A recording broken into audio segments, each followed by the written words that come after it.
No início dos anos 90, o Grupo Pela Vida emergiu como um símbolo de coragem e solidariedade aos doentes de AIDS em todo o Brasil. Em uma época marcada pelo medo e pela perda, em Cascavel isso não foi diferente. Lutando para estender apoio a todos que enfrentavam o diagnóstico de AIDS, com eventos de conscientização e campanhas impactantes, eles levaram esperança a muitos que se sentiam isolados. Nesse documentário nós vamos mostrar depoimentos de pessoas que viveram cada instante em uma época onde quase tudo era desconhecido. A doença AIDS, que na época nem tinha esse nome, ela foi uma doença chamada inusitada, um agravo ou um evento inusitado. Inusitado porque não era conhecido. Em 1975, o Ministério da Saúde determinou que no Brasil nós tivéssemos a informação que se chama notificação obrigatória de algumas doenças. Doenças que têm que ser controladas porque elas afetam a população. Não um caso só, elas afetam de uma forma maior. Então, sarampo, poliomielite, difteria eram doenças bastante graves na nossa população e para que houvesse um controle, foi criado um sistema nacional de vigilância dessas doenças com a notificação de casos desde suspeitos. Por que eu estou falando isso? Porque na esteira desses casos suspeitos de doenças que deveriam ser controladas e principalmente muitas delas tinham vacina, então eu conseguia proteger contra o sarampo, a poliomielite, a difteria, a coqueluche, mais recente meningite, etc., hepatite viral. Isso tudo foi crescendo no Brasil no programa de imunização. Mas, além dessas doenças, nós tínhamos doenças como a tuberculose, a difteria, doenças que deveriam ser informadas, controladas e os seus contatos, os seus comunicantes familiares ou de trabalho também observados, analisados. No final de 80, na década de 80, no comecinho da década de 90, surgiu no mundo uma síndrome imunológica e, como em todo o mundo, ela começou a acontecer e ser detectada no continente europeu e América do Norte, mas ela chegou também na América do Sul e no Brasil. E quem deveria cuidar desses casos, quem deveria observar e acompanhar esses casos, além dos médicos da especialidade, era a vigilância epidemiológica. Os contatos, quando começou, qual era o estilo de vida dessa pessoa, o que ela estava apresentando e etc. E nesse início era tudo muito vago, muito desconhecido. Então, você podia tocar na pessoa que tinha síndrome, você poderia conversar com ela sem máscara, sem aqueles roupões todos, né, de astronauta, você poderia ter no mesmo ambiente uma pessoa. Eram várias dúvidas e nesse momento nós começamos a ter notícias aqui no Brasil e no Paraná dos primeiros casos. E eram casos assim, nossa, mais um caso de síndrome da imunodeficiência adquirida. Adquirida porque existe a imunodeficiência própria do indivíduo que tem alguma patologia ligada à questão genética, né? Ele é um imunodeficiência, ele não consegue fazer a defesa às doenças comuns que a gente pode fazer defesa. E a adquirida é quando você, de uma forma diferente, não próprio do teu organismo, adquire aquele problema. E nessa situação, nós tivemos um caso, veio uma notícia do nível central, que é Curitiba, dizendo de um caso que provavelmente estava aqui em Cascavel. Nós vivemos aqui em Cascavel alguns problemas difíceis até de serem resolvidos. Por quê? O HIV, o AIDS, era uma doença que todo mundo tinha um verdadeiro pavor. Tinha gente que tinha medo até do contato físico com as pessoas que apresentavam positividade para o HIV. Então, o que aconteceu? Nós atendíamos num setor do Estado, que era na Rua Mato Grosso, e era uma casa descaracterizada. Ninguém sabia o que era lá. Foi um tempo de muita dor, de muito sofrimento, porque nós não sabíamos nada sobre a AIDS, o que se chamava de AIDS, que na época a gente chamava de SIDA, Síndrome da Imunodeficiência Adquirida, acho que era esse o nome, né? Então sabia-se muito pouco. Então, além do sofrimento, primeiro o medo, muito medo. Eu lembro que nós tínhamos um local onde tomávamos café, saíamos da rádio e íamos tomar o café. Sabe aquele pingado gostoso, pãozinho, né, pão na chapa? E aí não pode mais copo de vidro, de jeito nenhum, porque pode estar contaminado. Apertar a mão, abraçar, dar beijo, mas o toque da mão, cumprimentar, tudo isso contaminava. Ir ao dentista, tudo. Então nós vivemos um tempo de muito medo, no primeiro momento muito medo.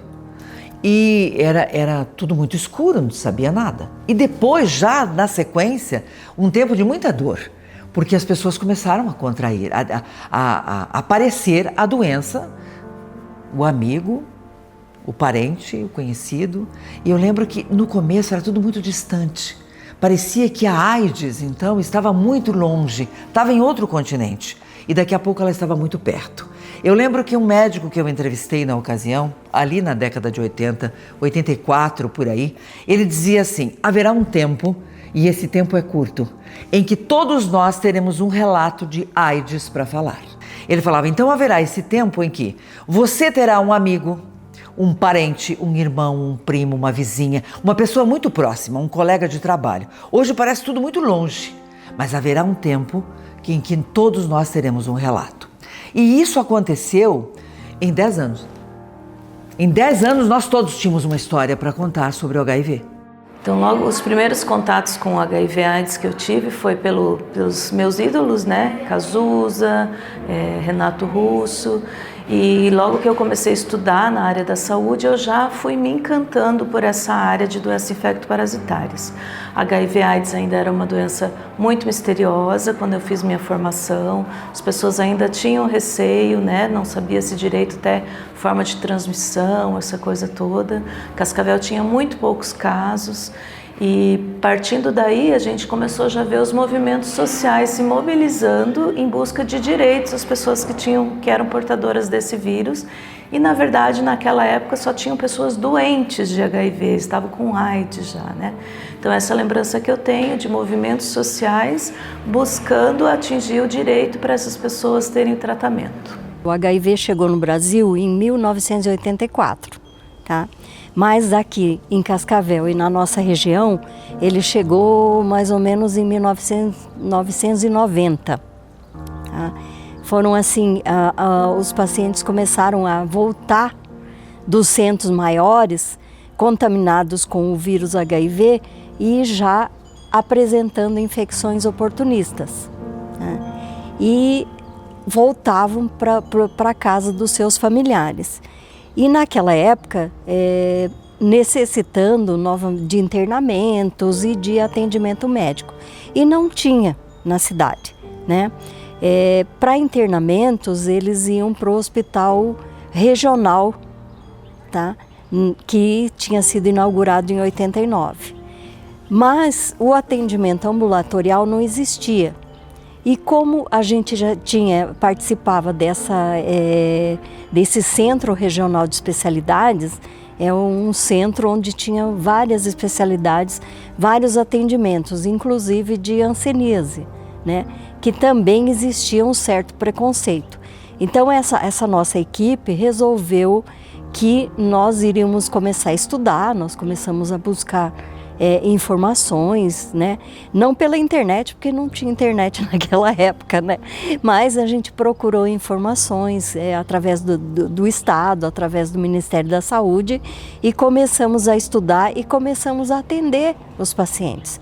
Porque assim que eles saíam do hospital, que eles tinham uma melhora no internamento, eles tinham que ser acompanhados ambulatorialmente.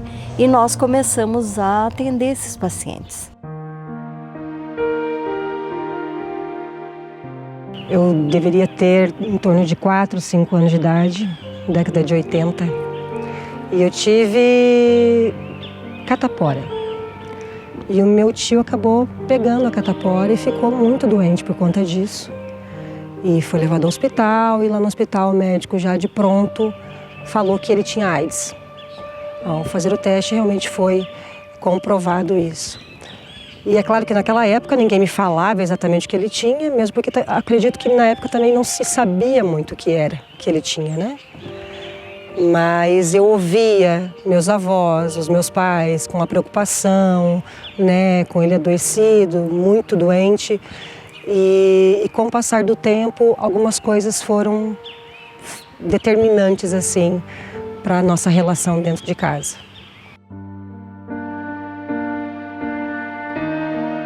Na época não se sabia o que era, como se transmitia, era considerado uma sentença de morte. A pessoa tinha AIDS, ela ia morrer e ponto, não tinha tratamento até então. É muito difícil. Era muito difícil você ter que passar um resultado de um exame que na época era sinônimo de morte. Porque os pacientes contaminavam com o vírus HIV e mais ou menos em 2 anos eles estavam já em fase de AIDS e automaticamente eles morreriam, né?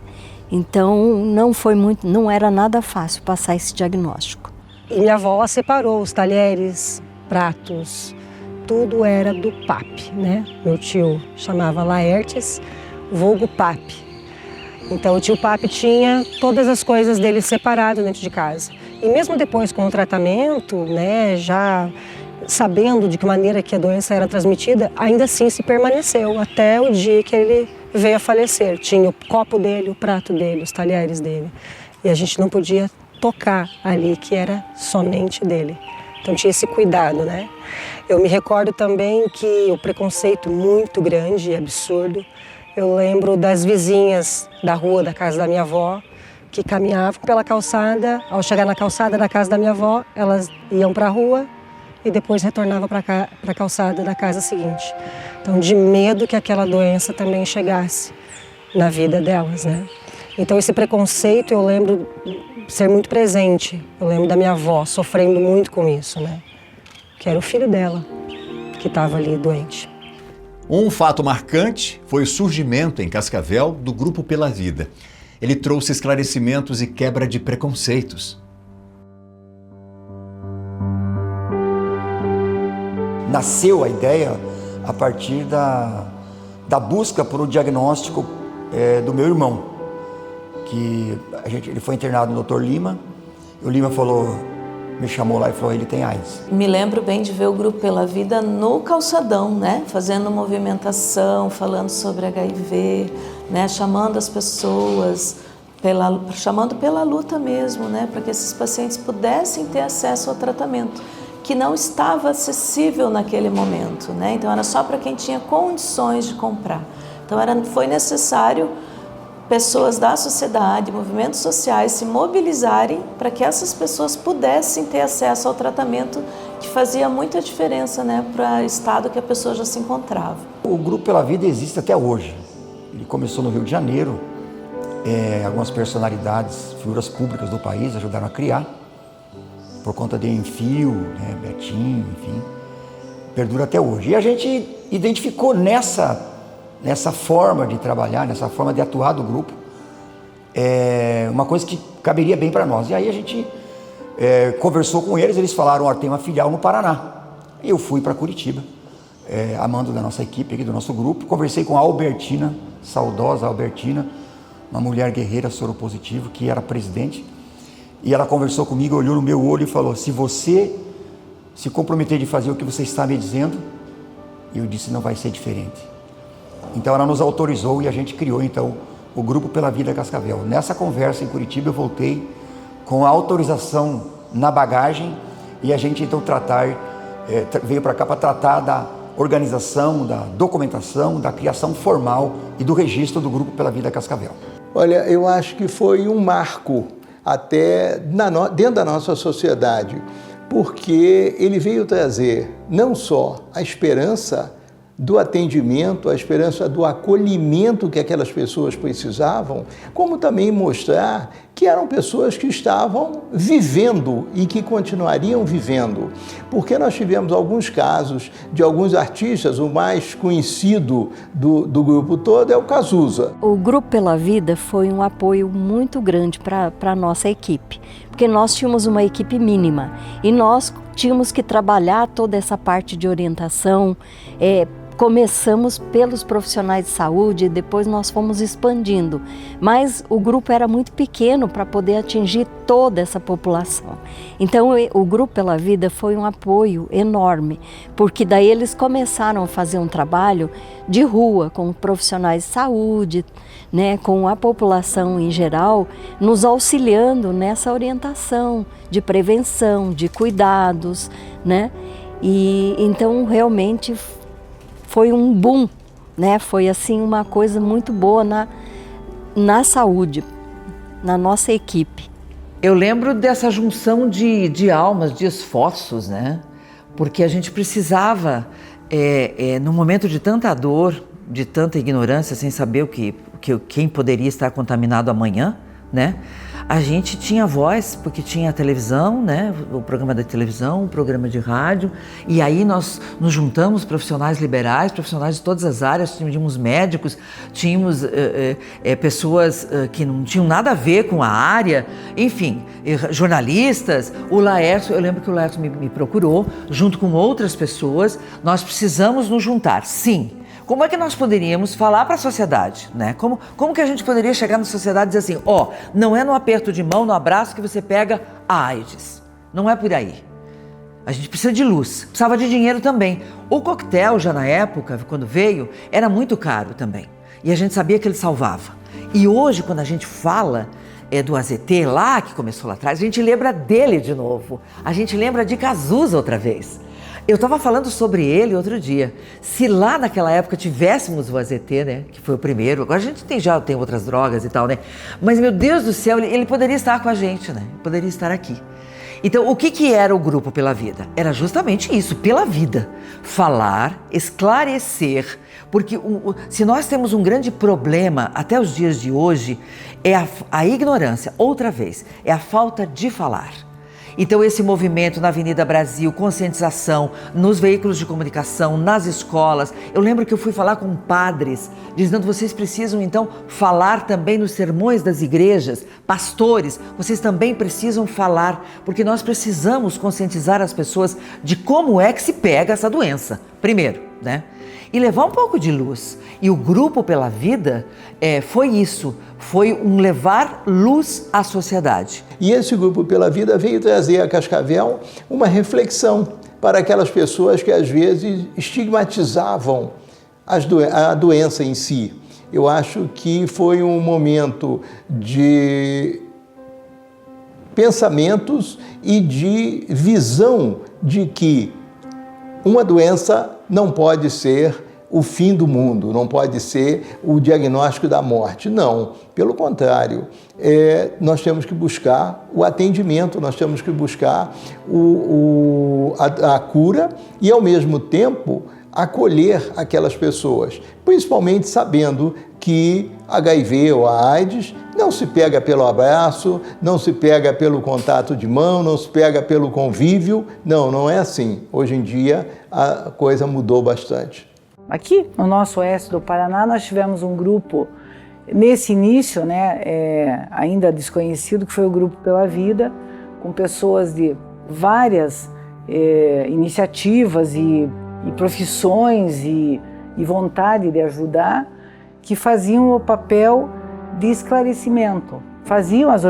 Organizavam shows e etc., encontros, manifestações, mas eram pessoas da nossa comunidade, né, preocupados com a saúde da nossa população, com levar uma informação correta. A gente não tinha ainda a mídia social como temos hoje, que veicula coisas boas e muitas coisas ruins e erradas também, mas eram grupos que se colocavam à disposição da comunidade, ajudaram muito na organização dos serviços aqui em Cascavel. A gente tinha até o consultório de rua, né, o ambulatório de rua, para conversar com essas pessoas. E quando a comunidade se envolve, nós temos uma resposta muito mais intensa, importante. E a gente apela que não deixem de colaborar, de esclarecer, de falar, de procurar, de apoiar também essas iniciativas, que elas são necessárias. A AIDS ela só foi enfrentada e controlada, a gente não eliminou o problema, porque houve toda essa participação. E toda vez que esses grupos se inserem, a gente tem uma resposta bem melhor. As pessoas não queriam te cumprimentar na rua, não queriam mais conviver com a família, todo mundo se afastava de medo porque não sabia como contaminava, então as pessoas eram isoladas da sociedade, então uma carga de preconceito. Como enfrentar isso? Era vivendo aquilo de forma diferente, somando pessoas vivendo, que estavam na mesma experiência, para viverem coletivamente e mostrar para a sociedade que não era uma sentença de morte. Nós não queríamos falar da morte da pessoa, pegou AIDS, vai morrer. Nós queríamos falar que existe vida durante todo esse processo de diagnóstico, de tratamento, até que chegou a sua hora. Porque a família não ia morrer, os amigos não iam morrer, certo? Então nós precisamos falar da vida. A mãe, o pai, o amigo, os irmãos, os netos, os sobrinhos, todos viviam aquilo. E eles não estavam condenados à morte. E o preconceito e a discriminação condenava eles também a essa morte social, a esse isolamento social. Então a gente se reuniu, né, essa experiência coletiva, criar uma organização com nome, com CNPJ, e agrupar pessoas que estavam dispostas a enfrentar esse preconceito e essa discriminação. E a gente ia inicialmente para onde? Para os profissionais de saúde, que alguns não queriam tratar, não queriam tocar. Nós íamos para onde? Para a rua, para o público-alvo. Você foi comigo, César Pilates.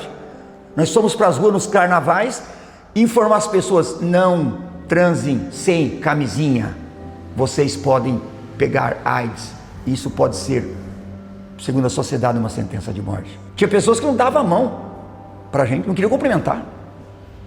Então era isso que me motivou. Eu falei: gente, não é possível que a sociedade não possa se organizar e enfrentar a ignorância e o preconceito e a discriminação, e a gente conseguir um local, uma localização mais razoável, adequada e humana de convivência para enfrentar aquela pandemia. Entre os eventos promovidos através do Grupo Pela Vida, que marcaram, nós vamos relembrar 2. Em várias partes do mundo, bandas se mobilizaram em solidariedade à causa da AIDS. E nós vamos ver o depoimento de integrantes das bandas que se apresentaram no show Grito Pela Vida em Cascavel.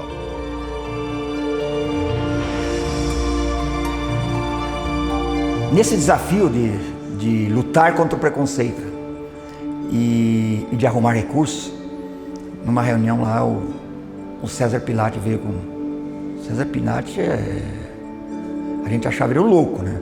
Quando ele veio com aquela ideia, ele falou: não, vamos fazer o seguinte, vamos fazer um show, vamos encher a cidade de outdoor, vamos trazer as bandas, vamos anunciar, fazer anúncio na televisão, no jornal, no rádio, vamos fazer um grande show, vamos no calçadão da Avenida Brasil, igual aqueles comícios que faziam antigamente, vamos botar todo mundo ali, e aí a gente vai arrecadar dinheiro e vai fazer o... Eu falei: calma aí, homem, você tá louco? Como é que a gente vai fazer isso? Ele falou: deixa comigo, eu me viro, eu tenho os contatos aí, você me ajuda e a gente se ajuda aqui, a gente faz. E no começo a gente ficou assim: esse homem são devaneios, né? Não é possível fazer tudo isso, a gente tão pequeno, será que a gente vai conseguir? E bom, afinal todos vocês sabem, né? No nosso caso, um show, um grito pela vida. E eu lembro que realmente a cidade ficou cheia de outdoor. Venha para o Grito Pela Vida. Os jornais ficaram com propaganda: venha para o Grito Pela Vida. A rádio, a TV, enfim, a cidade se mobilizou para vir a um show que tinha essa motivação: combater o preconceito através da arte, da música, uma confraternização, a cidade se encontrar na frente da catedral, né? E a gente fazer esse grande evento. Aquilo foi das nossas campanhas de mobilização, nenhuma se compara a esse grito pela vida. Ele foi assim o ponto culminante de toda a nossa trajetória, e a partir dali a gente ganhou uma visibilidade maior, uma aceitação maior, uma adesão social maior. As pessoas conseguiram, assim, todas se olhando e se encontrando. Eu acho que aquilo foi um ponto assim de virada, principalmente para a juventude, né, que maciçamente compareceu, compreender da gravidade e da necessidade da gente enfrentar aquilo solidariamente, coletivamente. Impossível não lembrar desse dia, do grande show na Avenida Brasil, que sempre foi um ponto de encontro, né? E pessoas da cidade, pessoas de outras cidades convergiram para cá, porque era realmente dar um grito para falar de uma doença que ninguém sabia muito ou quase nada, né? Para falar do preconceito, para buscar luz. Então foi um marco, sem dúvida. O show foi um grande marco e todos os envolvidos sabem o que foi de difícil para fazer esse show. Foi uma mudança de paradigma naquela época. O show ajudou muito nesse sentido, porque o preconceito e a discriminação era muito grande. Então, em 93, eu estava na minha formação na UniOeste de enfermeira, né? E teve, então, essa movimentação no calçadão. Essa movimentação fez com que levasse muitos debates em diferentes ambientes, né? Porque não era um assunto muito explorado. As pessoas, muitas não tinham acesso à informação. E pessoas que, mobilizadas por vivenciar com familiares ou próximos, ou mesmo por entender a importância de levar esse movimento, fez com que indiretamente esse assunto também percorresse, por exemplo, na faculdade onde eu estava em formação.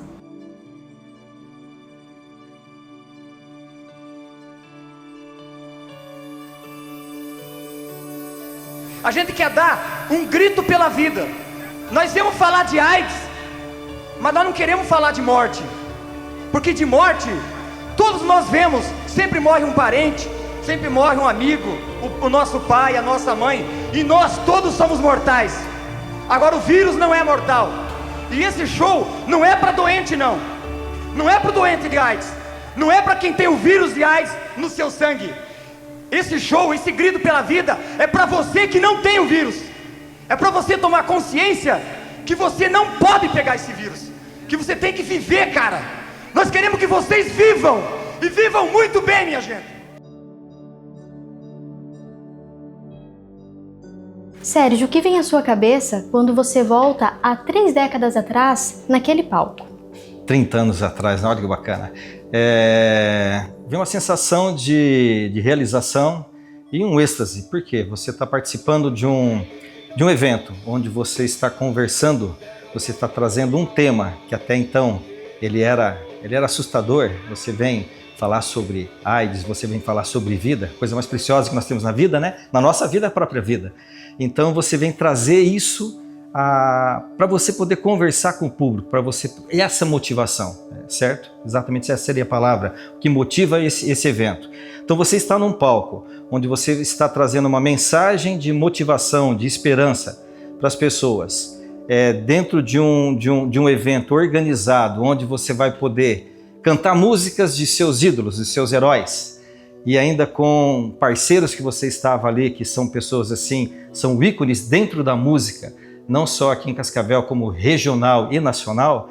Então é isso que eu recordo daqueles momentos. Xanga, como foi você, como vocalista, estar naquele palco em um show que foi uma quebra de preconceito? Olha, foi uma coisa extremamente importante em função da própria situação, né?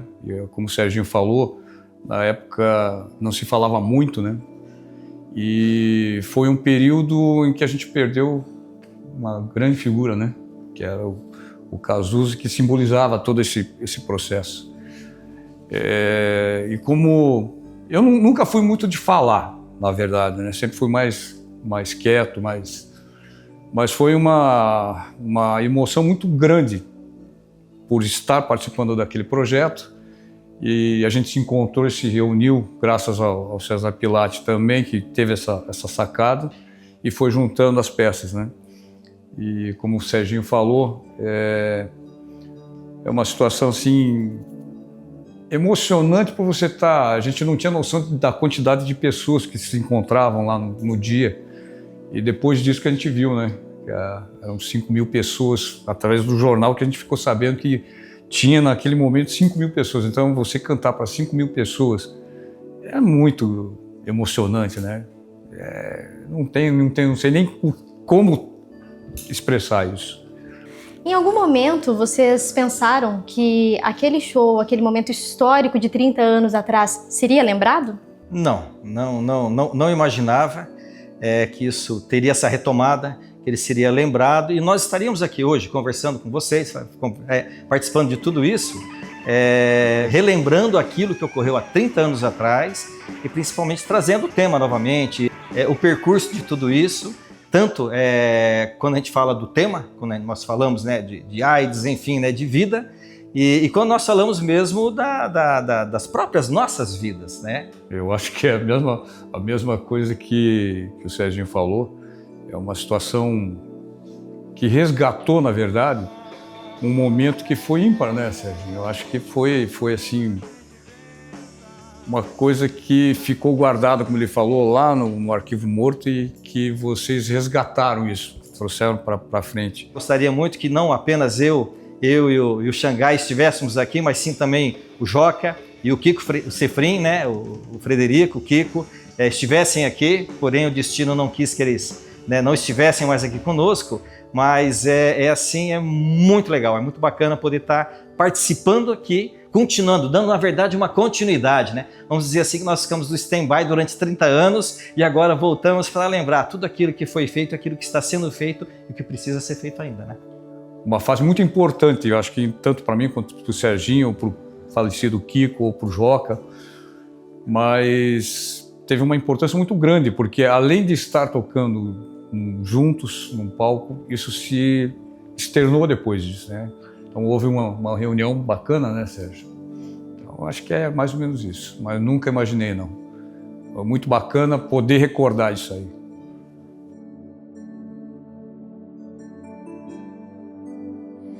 Olá, pessoal.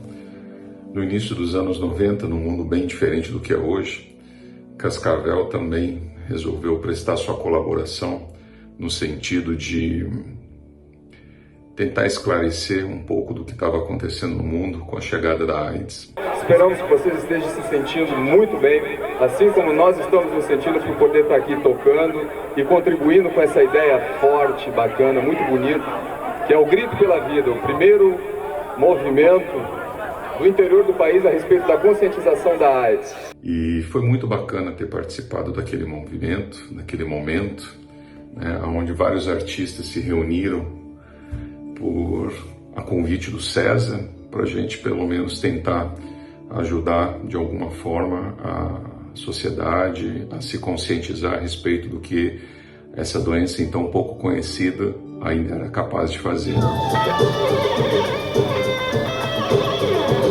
E realmente 3 décadas depois falar disso, poder reviver um pouco do quão importante, do quão legal foi poder ter participado desse dia. No caso, o Xenon e eu, né, tivemos também uma colaboração aí junto com os demais artistas da época e que estão aí, inclusive ainda muitos deles hoje, né? E a gente tocou 3 músicas e eu lembro que estava realmente um dia onde tinha muita gente ali na catedral, na Praça da Catedral, e não tem como esquecer, né? Foi muito legal e eu tenho muito orgulho de ter podido fazer parte um pouco dessa história. Grande abraço, espero que vocês continuem gostando do que está rolando hoje por aí. Fiquem bem e fiquem com Deus. Jean, como foi ter feito parte do Grito pela Vida? Para o Ecos da Tribo, na minha opinião, foi uma grande oportunidade, principalmente de ter contato com um público desse tamanho, né, de aproximadamente 5.000 pessoas. A banda surgiu lá em 1987 e até então nós havíamos feito vários shows, mas nenhum com um público tão expressivo, não que eu lembre, pelo menos. E foi uma oportunidade da banda, né, contribuir com o movimento mundial que estava disseminando uma mensagem, né, de informação, de esperança em relação a um desafio que estava ameaçando todos nós. Serginho, naquele momento vocês eram todos jovens. O que te vem à mente quando você lembra daquele show? Bom, pro Ecos da Tribo foi, além de ser um grande momento, né, de todo mundo passando por uma situação dessa tão complicada, e a banda tem muita energia. A Ecos da Tribo sempre é uma banda que muito contagia a galera. E nós ficamos muito felizes pelo convite do César Pilate de fazer parte do Grito pela Vida, uma história marcante, né, que eu lembro no palco, né, vagamente. É uma energia muito grande da galera, o pessoal cantando as músicas do Ecos da Tribo, que além de ser uma banda de muita verdade, com músicas próprias, a gente teve esse grande momento de fazer parte da história, né, desse grande momento que estava acontecendo no mundo inteiro, onde todo mundo estava gritando para as pessoas se cuidarem, ter um grande momento de cuidar da sua vida e do próximo. Então foi um momento muito grande, glorioso para cada um. Eu, jovem ainda, falei assim, caraca, que bom que fiz parte dessa história. Luciano, você como produtor musical e também integrante do Ecos da Tribo, vocês fecharam aquele show que foi um momento tão especial. O que te vem à mente quando você lembra daquele momento? Sempre uma alegria a gente participar de shows com uma causa nobre como essa, né? A música conecta as pessoas, a música tem várias funções, mas de conscientizar ela tem uma força muito grande. E a causa era muito nobre. A gente poder colaborar, né, de alguma forma sempre é muito bom. Na época, eu ainda não tinha um estúdio de gravação e de produção, mas já me interessava por produções e sempre a gente prezava para levar um melhor som, né, na organização dos eventos. E eu acho que isso se preservou ao longo do tempo com a banda, com a Ecos da Tribo, e em função da música ter essa força muito grande, a gente procura sempre manter a essência, que é levar uma mensagem, emoção, né? Envolver as pessoas. Então acho que a parte técnica, a parte de produção sempre está em função disso. Quanto mais a parte técnica funcionar, melhor a mensagem vai ser transmitida. Então essa era a preocupação que a gente tinha e claro que recursos mais escassos, né, nessa época, mas a gente sempre prezou por isso porque a essência deve ser levada, que é compor uma música, sentir, transmitir através do instrumento, né, e fazer com que essa música, esse sentimento chegue às pessoas e toque os corações. Eu acho que isso foi atingido na época. Ricardo, 3 décadas se passaram e vários shows em solidariedade a várias causas são vistos, são feitos. Mas naquele momento, como a música teve importância? Acho que é fundamental o envolvimento de todas as linguagens artísticas, de toda a sociedade em qualquer causa com essa expressão. No contexto de época, lá no caso do Grito pela Vida, é preciso lembrar que não havia internet, que não havia mídias sociais. E essa iniciativa do César Pilate foi corajosa, né? E a nossa gratidão por ter participado. Então, só com artistas da cidade ou da região, nós lotamos o centro de Cascavel. E aquilo foi um start para a carreira do Ecos da Tribo, foi o primeiro grande show que fizemos. Logo após, nós conseguimos expressão na cena do rock nacional. Foi bem nessa época. O Ecos da Tribo chegou muito longe, também sem internet. Então era tudo diferente. Foi espetacular. Eu acho que todas as causas louváveis devem sim sempre ter o envolvimento de todos, não apenas de artistas ou músicos. Alguma vez vocês imaginaram que aquele show, aquele momento seria lembrado 30 anos depois? Não. Imaginamos porque a projeção de futuro ela é bem limitada, mas é muito bom estar sempre com essas pessoas aqui, que são meus irmãos. E tem o Afonso e o Xanga, que também fizeram parte dessa história. É realmente emocionante estar aqui, lembrar com muito amor e carinho, que é o que temos um pelo outro.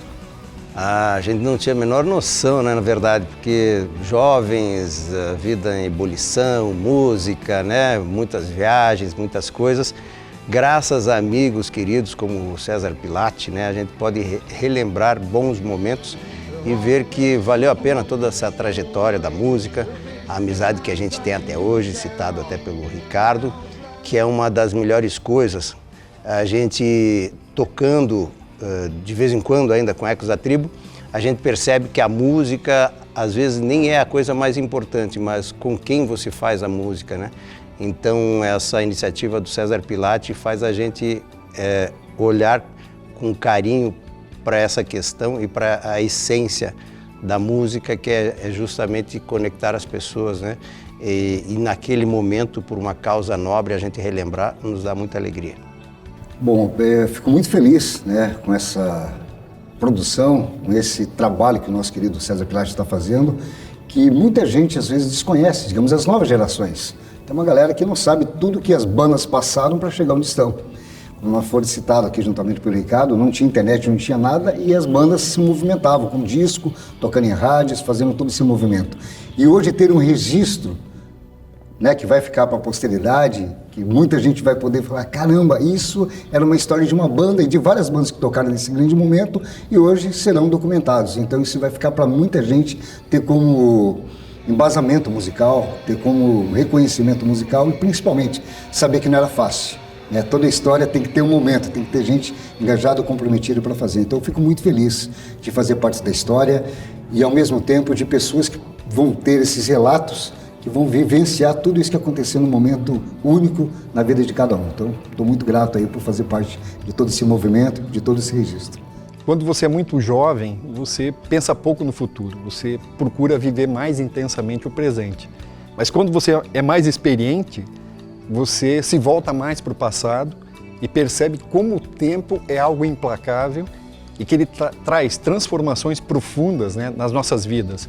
Felizmente a inovação aconteceu, a tecnologia apareceu, a medicina avançou e aquele problema que era tão sério foi de certa forma, né, reduzido, eliminado, essa ameaça foi seriamente, né, reduzida, mas o mais importante disso tudo, 30 anos depois, é que o Ecos da Tribo segue junto, né? Nós 4 cultivamos uma amizade que vai muito além dos palcos, nós somos irmãos de alma, na minha opinião, e eu agradeço ao César também, pela oportunidade de lá naquela época a gente poder tocar para aquele público e ajudar a passar essa mensagem que ainda hoje é lembrada. Outra ação do Grupo Pela Vida foi a última sessão de cinema do Cine Delfim. Esse dia foi marcante, sem dúvida. Eu quero falar aqui do César Pilate, toda a equipe dele, do filme A Filha do Chefe. Foi a última exibição do Cine Delfim, que depois, enfim, acabou. Então, a gente não consegue hoje imaginar, né? Você exibir um filme e essa arrecadação ir para onde? Para comprar remédio. Quem está nos vendo nesse momento tenta fazer essa conexão. Então, para você ver o envolvimento da sociedade, ali nós tínhamos profissionais, fotógrafos como César, a equipe toda, tinha dona de casa, tinha cinegrafista, tinha fotógrafo, jornalista, tinha todo mundo envolvido novamente o Grupo Pela Vida ali presente, capitaneando tudo isso com um único objetivo: pegar esse dinheiro e transformar em remédio. Isso é amor ao próximo. Nós, assim, inventávamos qualquer coisa que pudéssemos fazer coletivamente para arrumar recursos, para a gente adquirir o famoso coquetel de drogas que havia sido lançado nos Estados Unidos com sucesso e reverberou no Fantástico, enfim, todo mundo queria comprar e era muito caro. E a gente então fazia festa fantasia, fazia quermesse, fazia...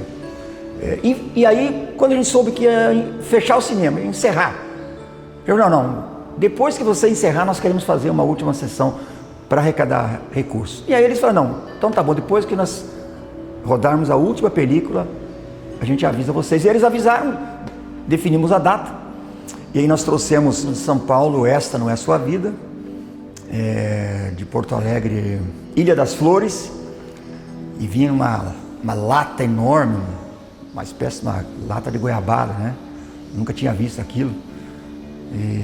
E o último filme, né, o terceiro filme que foi apresentado na sessão foi A Filha do Chefe, direção aí do César Pilate e Antônio Marcos, e produção da Tigre Produções. Então esse foi a última sessão.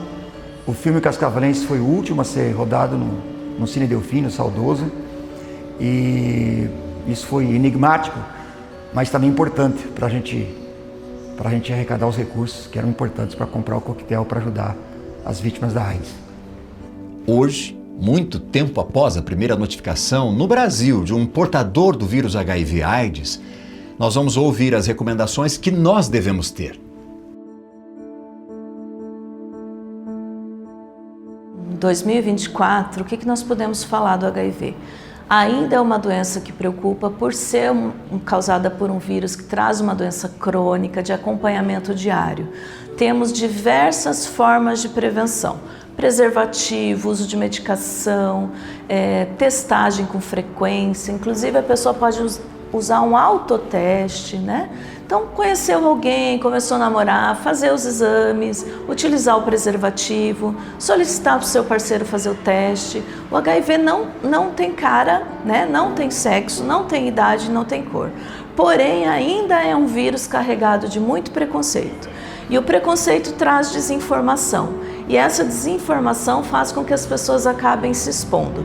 Se tiver HIV, tem tratamento? Tem tratamento, mas vai ser um remédio contínuo para o resto da vida. Vamos pensar que dá para prevenir o HIV. Então, atenção jovens aí iniciando uma vida sexual, as pessoas também com relacionamentos, se testem, chame seu parceiro, converse abertamente sobre o assunto. Essa barreira do preconceito, ainda a gente tem que gritar por ela. As pessoas não precisam mais morrer de AIDS por falta de acesso ao tratamento, porém o preconceito ainda faz com que muitas pessoas se infectem por falta de prevenção e morram por falta de coragem de buscar o tratamento. O meu conselho seria: cuidem-se.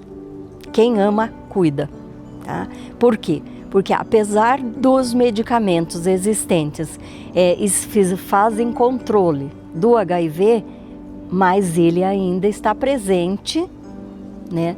E ele ainda contamina outras pessoas. Então, realmente, o cuidar, tá? É importantíssimo. Quem ama, cuida.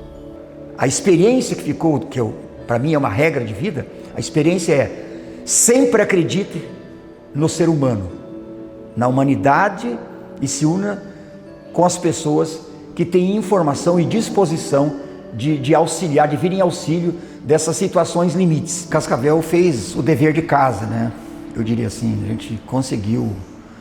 Eu diria que o esteio de toda essa construção do Grupo Pela Vida foram os profissionais de saúde. Não vou nominar para mim não cometer alguma gafe, que certamente eu cometerei. Mas os profissionais de saúde foram o esteio dessa construção.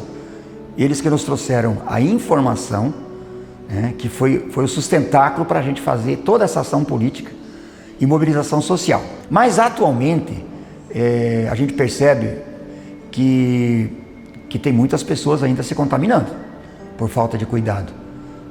Porque as pessoas dizem: tem tratamento hoje. Só que o tratamento é medicamento de uso contínuo. Esse tratamento se o tratamento é de uso contínuo, essas drogas pesadas têm efeitos colaterais contínuos. E se tem efeitos colaterais contínuos, isso afeta sobremaneira todos os órgãos do corpo que podem ter doenças que derivem desse tipo de tratamento. Quando nos unimos pela vida, o mundo se torna melhor. E é nesse momento que nós descobrimos que, independentemente de sexo, etnia, religião, somos todos irmãos e só sobreviveremos juntos. Fiquemos com o som da banda Ecos da Tribo, tocando 3 décadas depois do show Grito Pela Vida, em homenagem àquele evento. Viva a vida!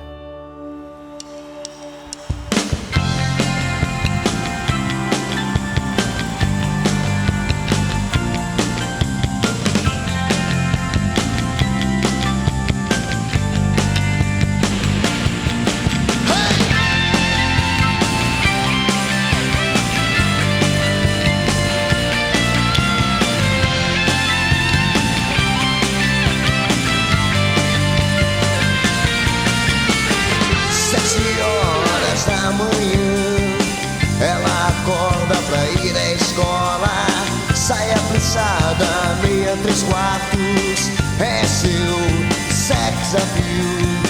Sua mãe sempre lhe diz: menina bem comportada, não usa batom, nem calça jeans.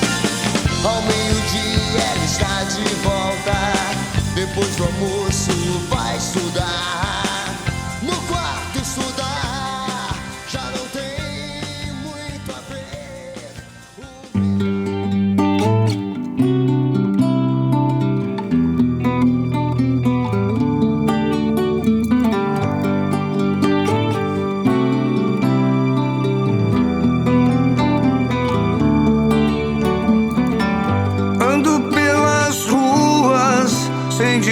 destino, sem me entender.